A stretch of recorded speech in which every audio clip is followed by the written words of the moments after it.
दोस्तों, आज हम बात करने जा रहे हैं एक बेहद प्रेरणादायक किताब के बारे में। जीतना है तो जिद करो। यह किताब हमें सिखाती है कि जीवन में सफलता केवल प्रतिभा या भाग्य से नहीं मिलती, बल्कि दृढ़ संकल्प, सही सोच और लगातार प्रयास से मिलती है। हम सबके जीवन में सपने होते हैं। कोई बड़ा बनना चाहता है, कोई आर्थिक स्वतंत्रता चाहता है, कोई अपने परिवार के लिए बेहतर जीवन बनाना चाहता है। लेकिन सच यह है कि रास्ते में आने वाली कठिनाइयां अक्सर लोगों को उनके सपनों से दूर कर देती हैं। यहीं पर इस किताब का सबसे महत्वपूर्ण संदेश सामने आता है। अगर आप सच में जीतना चाहते हैं तो आपको अपने लक्ष्य के लिए जिद करनी होगी। जिद का मतलब जिद्दी होना नहीं है। इसका मतलब है अपने लक्ष्य के प्रति इतना दृढ़ होना कि कोई भी बाधा आपको रोक न सके। इस किताब में लेखक बताते हैं कि कैसे सही सोच, स्पष्ट लक्ष्य, आत्मविश्वास, अनुशासन और मेहनत किसी भी व्यक्ति को साधारण से असाधारण बना सकते हैं। आइए अब इस किताब के मुख्य विचारों को अध्याय दर अध्याय समझते हैं। पहला अध्याय हमें एक बहुत महत्वपूर्ण सिद्धांत सिखाता है, सकारात्मक सोच की शक्ति। हमारी सोच ही हमारे जीवन की दिशा तय करती है। दुनिया में दो तरह के लोग होते हैं। पहले वे लोग जो हर परिस्थिति में समस्या देखते हैं, और दूसरे वे लोग जो हर समस्या में अवसर ढूंढते हैं। अक्सर हम देखते हैं कि दो लोग एक ही परिस्थिति का सामना करते हैं, लेकिन एक व्यक्ति निराश हो जाता है और दूसरा व्यक्ति उसी परिस्थिति को चुनौती मानकर आगे बढ़ जाता है। ऐसा क्यों होता है? इसका सबसे बड़ा कारण है उनकी सोच। नकारात्मक सोच वाला व्यक्ति हमेशा यह सोचता है कि परिस्थितियां उसके खिलाफ हैं। वह यह मान लेता है कि उसके पास संसाधन नहीं है, समय नहीं है, या किस्मत उसका साथ नहीं दे रही। लेकिन सकारात्मक सोच वाला व्यक्ति बिल्कुल अलग तरह से सोचता है। वह कहता है, अगर रास्ता नहीं है तो मैं रास्ता बनाऊंगा। अगर समस्या है तो उसका समाधान भी जरूर होगा। अगर असफलता मिली है तो उससे कुछ सीखने को मिलेगा। यही सोच धीरे धीरे व्यक्ति को मजबूत बनाती है। सकारात्मक सोच का मतलब यह नहीं कि जीवन में समस्याएं नहीं आएंगी। समस्याएं तो हर व्यक्ति के जीवन में आती हैं, लेकिन फर्क यह है कि सकारात्मक सोच वाला व्यक्ति समस्याओं से डरता नहीं है। वह उन्हें जीवन का हिस्सा मानता है और उनसे सीखकर आगे बढ़ता है। लेखक कहते हैं कि हमारा दिमाग एक बगीचे की तरह है। अगर हम उसमें अच्छे विचार बोते हैं तो अच्छे परिणाम मिलते हैं, लेकिन अगर हम उसमें नकारात्मक विचार भर देते हैं तो वही हमारे जीवन को प्रभावित करने लगते हैं। इसलिए हमें अपने विचारों के प्रति सजग रहना चाहिए। जब भी हमारे मन में नकारात्मक विचार आएं, हमें उन्हें सकारात्मक विचारों से बदलने की कोशिश करनी चाहिए। उदाहरण के लिए, अगर हम सोचते हैं कि यह काम बहुत कठिन है, तो हमें यह सोचना चाहिए कि यह काम चुनौतीपूर्ण है और मैं इसे सीख सकता हूँ। इसी तरह अगर हम असफल होते हैं तो हमें यह नहीं सोचना चाहिए कि मैं असफल हूँ, बल्कि हमें यह सोचना चाहिए कि मैंने कुछ नया सीखा है। धीरे धीरे यही सकारात्मक सोच हमारी आदत बन जाती है, और जब सकारात्मक सोच आदत बन जाती है तो व्यक्ति का आत्मविश्वास भी बढ़ने लगता है। वह नई चुनौतियों को स्वीकार करता है, वह नए अवसरों की तलाश करता है और वह अपने लक्ष्य की दिशा में लगातार आगे बढ़ता रहता है। इसलिए लेखक कहते हैं कि अगर आप अपने जीवन को बदलना चाहते हैं तो सबसे पहले अपनी सोच को बदलना होगा, क्योंकि जब सोच बदलती है तो व्यवहार बदलता है। जब व्यवहार बदलता है तो आदतें बदलती हैं, और जब आदतें बदलती हैं तो धीरे धीरे पूरा जीवन बदल जाता है। इसलिए इस अध्याय का सबसे बड़ा संदेश यह है कि सफलता की शुरुआत हमेशा हमारी सोच से होती है। अगर हम सकारात्मक सोच रखते हैं तो हम जीवन की किसी भी चुनौती का सामना कर सकते हैं और यही सकारात्मक सोच हमें सफलता की ओर ले जाती है। दूसरा अध्याय हमें जीवन में लक्ष्य की स्पष्टता के महत्व के बारे में बताता है। हर इंसान के जीवन में सपने होते हैं। कोई सफल व्यवसायी बनना चाहता है, कोई अच्छा करियर बनाना चाहता है और कोई अपने परिवार के लिए बेहतर जीवन देना चाहता है। लेकिन एक बहुत बड़ी समस्या यह है कि बहुत से लोग सपने तो देखते हैं लेकिन अपने लक्ष्य को स्पष्ट रूप से तय नहीं करते। जब लक्ष्य स्पष्ट नहीं होता तो व्यक्ति की मेहनत भी सही दिशा में नहीं जाती। इसे एक उदाहरण से समझते हैं। कल्पना कीजिए कि एक जहाज समुद्र में चल रहा है, लेकिन उस जहाज के कप्तान को यह ही नहीं पता कि उसे किस बंदरगाह पर पहुंचना है। ऐसी स्थिति में चाहे हवा कितनी भी अनुकूल क्यों न हो, जहाज सही दिशा में नहीं जा पाएगा। ठीक इसी तरह जीवन में भी होता है। अगर हमें यह नहीं पता कि हमें कहाँ पहुंचना है, तो हमारी मेहनत बिखर जाती है। इसलिए सफल लोग सबसे पहले अपने लक्ष्य को स्पष्ट करते हैं। वे अपने आप से कुछ महत्वपूर्ण सवाल पूछते हैं। मुझे जीवन में क्या बनना है? मुझे किस क्षेत्र में सफलता हासिल करनी है? और मैं अपने लक्ष्य को कब तक प्राप्त करना चाहता हूँ? जब व्यक्ति इन सवालों का जवाब ढूंढ लेता है, तो उसका लक्ष्य धीरे धीरे स्पष्ट होने लगता है। लक्ष्य की स्पष्टता व्यक्ति को दिशा देती है। जब दिशा मिल जाती है, तो व्यक्ति की ऊर्जा भी उसी दिशा में लगने लगती है। लक्ष्य तय होने के बाद व्यक्ति का ध्यान भी भटकता नहीं है। वह जानता है कि उसे किस दिशा में मेहनत करनी है। लेखक कहते हैं कि सफल लोग अपने लक्ष्य को केवल सोचते ही नहीं, बल्कि उसे लिखते भी हैं। जब हम अपने लक्ष्य को लिखते हैं, तो वह हमारे दिमाग में और मजबूत हो जाता है। हमारा अवचेतन मन भी उस लक्ष्य को हासिल करने के लिए काम करना शुरू कर देता है। इसके अलावा लक्ष्य को छोटे छोटे हिस्सों में बांटना भी बहुत जरूरी होता है। अगर हमारा लक्ष्य बहुत बड़ा है, तो हमें उसे छोटे छोटे चरणों में बांटना चाहिए। उदाहरण के लिए, अगर कोई व्यक्ति सफल उद्यमी बनना चाहता है, तो उसे पहले कौशल सीखना होगा, फिर अनुभव प्राप्त करना होगा और उसके बाद अपना व्यवसाय शुरू करना होगा। जब हम अपने बड़े लक्ष्य को छोटे छोटे कदमों में बांटते हैं, तो उसे हासिल करना आसान हो जाता है। हर छोटा कदम हमें हमारे अंतिम लक्ष्य के करीब ले जाता है। इसके अलावा लक्ष्य के प्रति प्रतिबद्धता भी बहुत जरूरी होती है। कई लोग शुरुआत में उत्साह के साथ लक्ष्य तय करते हैं, लेकिन थोड़ी कठिनाई आने पर अपना रास्ता बदल लेते हैं। सफल लोग ऐसा नहीं करते। वे अपने लक्ष्य के प्रति समर्पित रहते हैं। चाहे रास्ता कठिन क्यों न हो, वे अपने लक्ष्य को छोड़ते नहीं हैं। इसलिए लेखक कहते हैं कि सफलता पाने के लिए लक्ष्य की स्पष्टता बहुत जरूरी है। जब लक्ष्य स्पष्ट होता है, तो व्यक्ति के अंदर ऊर्जा, उत्साह और प्रेरणा अपने आप पैदा हो जाती है। और जब व्यक्ति लगातार अपने लक्ष्य की दिशा में मेहनत करता है, तो सफलता धीरे धीरे उसके करीब आने लगती है। इस अध्याय का सबसे बड़ा संदेश यह है कि अगर आप जीवन में जीतना चाहते हैं, तो सबसे पहले अपने लक्ष्य को स्पष्ट रूप से तय करें, क्योंकि जब लक्ष्य स्पष्ट होता है, तो सफलता की राह भी साफ दिखाई देने लगती है। तीसरा अध्याय हमें आत्मविश्वास की असली शक्ति के बारे में बताता है। आत्मविश्वास वह ताकत है जो किसी भी व्यक्ति को जीवन की कठिन परिस्थितियों में भी आगे बढ़ने का साहस देती है। बहुत बार ऐसा होता है कि व्यक्ति के पास प्रतिभा भी होती है, ज्ञान भी होता है और अवसर भी होते हैं, लेकिन फिर भी वह आगे नहीं बढ़ पाता।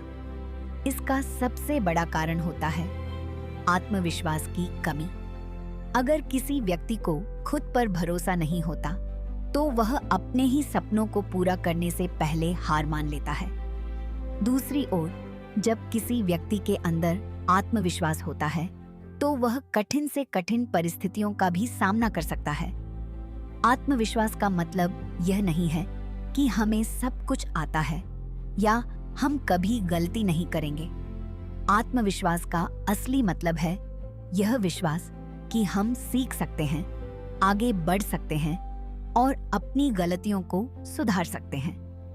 जब व्यक्ति अपने आप पर भरोसा करता है तो वह नई चुनौतियों को स्वीकार करता है, वह नए अवसरों की तलाश करता है और अपने लक्ष्य की दिशा में लगातार प्रयास करता रहता है। लेखक बताते हैं कि आत्मविश्वास धीरे धीरे विकसित होता है, यह एक दिन में नहीं बनता। आत्मविश्वास छोटे छोटे अनुभवों और सफलताओं से बढ़ता है। जब हम कोई छोटा लक्ष्य पूरा करते हैं तो हमारे अंदर विश्वास पैदा होता है कि हम और भी बड़े लक्ष्य हासिल कर सकते हैं। इसी तरह धीरे धीरे हमारा आत्मविश्वास मजबूत होता जाता है। आत्मविश्वास बढ़ाने का एक और महत्वपूर्ण तरीका है सकारात्मक सोच। अगर हम लगातार अपने आप से नकारात्मक बातें कहते रहेंगे, जैसे कि मैं यह नहीं कर सकता, मैं सक्षम नहीं हूँ या यह मेरे बस की बात नहीं है, तो हमारा आत्मविश्वास कमजोर हो जाएगा। लेकिन अगर हम अपने आप से सकारात्मक बातें कहते हैं, जैसे कि मैं सीख सकता हूँ, मैं कोशिश कर सकता हूँ और मैं बेहतर बन सकता हूँ, तो हमारा आत्मविश्वास मजबूत होने लगता है। लेखक यह भी कहते हैं कि आत्मविश्वास का संबंध तैयारी से भी होता है। जब हम किसी काम की अच्छी तैयारी करते हैं तो हमें अपने ऊपर ज्यादा भरोसा होता है। तैयारी हमें मानसिक रूप से मजबूत बनाती है। इसके अलावा आत्मविश्वास बढ़ाने के लिए हमें अपनी क्षमताओं को पहचानना भी जरूरी है। हर व्यक्ति के अंदर कुछ न कुछ विशेष गुण होते हैं। कभी कभी हम अपनी कमजोरियों पर इतना ध्यान देते हैं कि अपनी ताकत को पहचान ही नहीं पाते।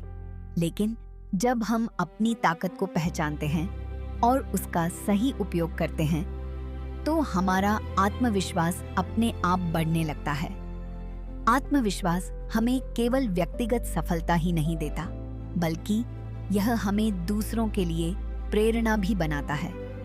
जब लोग देखते हैं कि कोई व्यक्ति अपने ऊपर भरोसा रखता है और लगातार प्रयास करता है, तो वे भी उससे प्रेरित होते हैं। इसलिए जीवन में आगे बढ़ने के लिए आत्मविश्वास बहुत जरूरी है। यह हमें डर से बाहर निकलने की ताकत देता है। यह हमें नई चुनौतियों को स्वीकार करने की हिम्मत देता है। और सबसे महत्वपूर्ण बात, यह हमें अपने सपनों को सच करने की शक्ति देता है। इस अध्याय का सबसे बड़ा संदेश यह है कि अगर आपको जीवन में सफल होना है तो सबसे पहले आपको खुद पर विश्वास करना होगा, क्योंकि जब आपको खुद पर विश्वास होता है तो दुनिया की कोई भी ताकत आपको आगे बढ़ने से नहीं रोक सकती। चौथा अध्याय हमें जीवन की एक बहुत महत्वपूर्ण सच्चाई सिखाता है। असफलता से डरना नहीं चाहिए। अक्सर लोग असफलता को अंत समझ लेते हैं। जब उन्हें किसी काम में सफलता नहीं मिलती तो वे निराश हो जाते हैं और कोशिश करना बंद कर देते हैं। लेकिन सच यह है कि असफलता जीवन का अंत नहीं होती। वह केवल एक अनुभव होती है जो हमें कुछ नया सिखाती है। दुनिया का कोई भी सफल व्यक्ति ऐसा नहीं है जिसने अपने जीवन में असफलता का सामना न किया हो। हर सफल व्यक्ति ने कभी न कभी कठिनाइयों और असफलताओं का सामना किया है। फर्क केवल इतना है कि सफल लोग असफलता से सीखते हैं, जबकि असफल लोग असफलता के डर से आगे बढ़ना छोड़ देते हैं। जब हम असफल होते हैं तो हमें यह समझने का मौका मिलता है कि हमारी गलती कहाँ हुई। असफलता हमें यह सिखाती है कि हमें अपने तरीके में क्या बदलाव करना चाहिए। अगर हम असफलता से सीखते हैं तो वही अनुभव हमें आगे बेहतर बनाने में मदद करता है।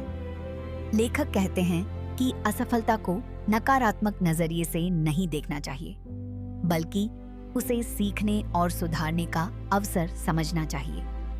कई बार जीवन में हम किसी लक्ष्य को हासिल करने के लिए बहुत मेहनत करते हैं, लेकिन फिर भी हमें सफलता नहीं मिलती। ऐसी स्थिति में बहुत लोग हार मान लेते हैं, लेकिन जो लोग सच में सफल बनते हैं, वे असफलता के बाद भी कोशिश करना बंद नहीं करते। वे अपने अनुभवों से सीखते हैं और फिर से प्रयास करते हैं। यह भी समझना जरूरी है कि असफलता हमें मजबूत बनाती है। जब हम कठिन परिस्थितियों से गुजरते हैं, तो हमारा धैर्य और साहस दोनों बढ़ते हैं। हम चुनौतियों का सामना करना सीखते हैं। धीरे धीरे हमारी सोच और हमारी क्षमता दोनों विकसित होती हैं। लेखक यह भी बताते हैं कि असफलता से बचने का सबसे बड़ा तरीका है उससे सीखना।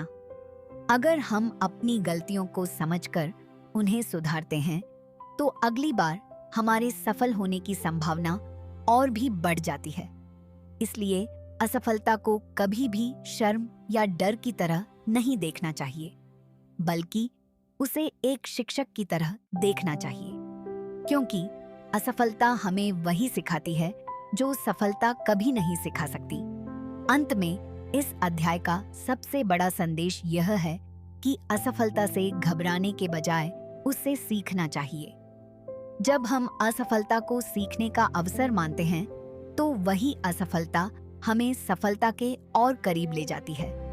इसलिए जीवन में अगर कभी असफलता मिले, तो निराश होने के बजाय उससे सीखिए और फिर से प्रयास कीजिए, क्योंकि कई बार सफलता केवल एक और प्रयास दूर होती है। 5वां अध्याय हमें यह सिखाता है कि सफलता केवल सपने देखने से नहीं मिलती, बल्कि उसके लिए अनुशासन और लगातार मेहनत की आवश्यकता होती है। बहुत लोग बड़े सपने देखते हैं, वे अपने जीवन में सफल होना चाहते हैं, लेकिन जब मेहनत करने का समय आता है, तो कई लोग पीछे हट जाते हैं। सफल और असफल लोगों के बीच सबसे बड़ा अंतर यही होता है। सफल लोग अनुशासन के साथ काम करते हैं, जबकि असफल लोग बहाने बनाते रहते हैं। अनुशासन का मतलब है अपने समय और अपनी आदतों को नियंत्रित करना। अगर किसी व्यक्ति का लक्ष्य बड़ा है, तो उसे अपने जीवन में कुछ आदतों को बदलना भी पड़ता है। उसे समय का सही उपयोग करना होता है। उसे अपने काम को प्राथमिकता देनी होती है। कई बार हमें ऐसे काम भी करने पड़ते हैं जिन्हें करने का मन नहीं होता, लेकिन यही अनुशासन हमें आगे बढ़ाता है। लेखक कहते हैं कि छोटी छोटी अच्छी आदतें धीरे धीरे बड़े परिणाम पैदा करती हैं। अगर कोई व्यक्ति हर दिन थोड़ा थोड़ा सुधार करता है, तो कुछ समय बाद उसका जीवन पूरी तरह बदल सकता है। इसके अलावा मेहनत का भी बहुत बड़ा महत्व। 6वां अध्याय इस किताब के सबसे महत्वपूर्ण विचार को समझाता है। हार न मानने की जिद। जीवन में हर व्यक्ति के सामने चुनौतियां आती हैं। कई बार परिस्थितियां हमारे खिलाफ होती हैं। कई बार लोग हमारा मजाक उड़ाते हैं। कई बार हमें असफलता भी मिलती है, लेकिन जो लोग इन सब के बावजूद अपने लक्ष्य के लिए डटे रहते हैं, वही अंत में सफलता हासिल करते हैं। जिद का मतलब जिद्दी होना नहीं है। इसका मतलब है अपने लक्ष्य के प्रति दृढ़ रहना। जब व्यक्ति अपने लक्ष्य के लिए पूरी ईमानदारी से प्रयास करता है, तो रास्ते की मुश्किलें उसे रोक नहीं पाती। इतिहास में जितने भी महान लोग हुए हैं, उन सभी में एक बात समान थी। उन्होंने कभी हार नहीं मानी। उन्होंने अपने सपनों के लिए लगातार प्रयास किया। कई बार उन्हें असफलता मिली, लेकिन उन्होंने कोशिश करना बंद नहीं किया। लेखक बताते हैं कि सफलता अक्सर उन लोगों को मिलती है जो सबसे ज्यादा समय तक डटे रहते हैं। बहुत बार ऐसा होता है कि लोग सफलता के बिल्कुल करीब होते हैं, लेकिन थोड़ी सी कठिनाई आने पर हार मान लेते हैं। अगर वे थोड़ा और प्रयास करते तो शायद उन्हें सफलता मिल जाती। इसलिए यह बहुत जरूरी है कि हम अपने लक्ष्य के प्रति धैर्य रखें। हमें यह समझना चाहिए कि बड़ी सफलता पाने में समय लगता है। अगर हम हर असफलता के बाद हार मान लेंगे तो हम कभी अपने लक्ष्य तक नहीं पहुंच पाएंगे। लेकिन अगर हम लगातार प्रयास करते रहेंगे तो एक दिन सफलता जरूर मिलेगी। इस अध्याय का सबसे बड़ा संदेश यही है कि अगर जीवन में सच में जीतना है तो हमें अपने लक्ष्य के लिए जिद करनी होगी। हमें हार मानने से इनकार करना होगा। और जब व्यक्ति हार मानने से इनकार कर देता है तो सफलता अंततः उसी की होती है। दोस्तों, इस किताब का सार बहुत सरल लेकिन बहुत शक्तिशाली है। जीवन में सफलता किसी एक दिन की मेहनत से नहीं मिलती। सफलता मिलती है सही सोच, स्पष्ट लक्ष्य, आत्मविश्वास, अनुशासन और लगातार प्रयास से। हर व्यक्ति के जीवन में कठिनाइयां आती हैं। कभी असफलता मिलती है, कभी लोग हमारा साथ नहीं देते और कभी परिस्थितियां भी हमारे खिलाफ हो जाती हैं। लेकिन ऐसे समय में ही यह तय होता है कि हम हार मानने वाले लोगों में शामिल होंगे या जीत हासिल करने वालों में। जो लोग अपने सपनों के लिए डटे रहते हैं, जो लोग गिरने के बाद भी उठ खड़े होते हैं और जो लोग हर असफलता से कुछ सीखते हैं, वही लोग अंत में सफलता तक पहुंचते हैं। इसलिए अगर आपके जीवन में भी कोई सपना है, कोई लक्ष्य है, तो उसे कभी मत छोड़िए। मुश्किलें आएंगी, रास्ता कठिन होगा, लेकिन अगर आपका संकल्प मजबूत है तो कोई भी बाधा आपको रोक नहीं सकती। याद रखिए, जीत उन्हीं लोगों को मिलती है जो हार मानने से इनकार कर देते हैं। इसलिए अपने सपनों के लिए मेहनत करते रहिए, अपने लक्ष्य पर विश्वास रखिए और सबसे महत्वपूर्ण बात, अगर सच में जीतना है तो जिद करनी होगी।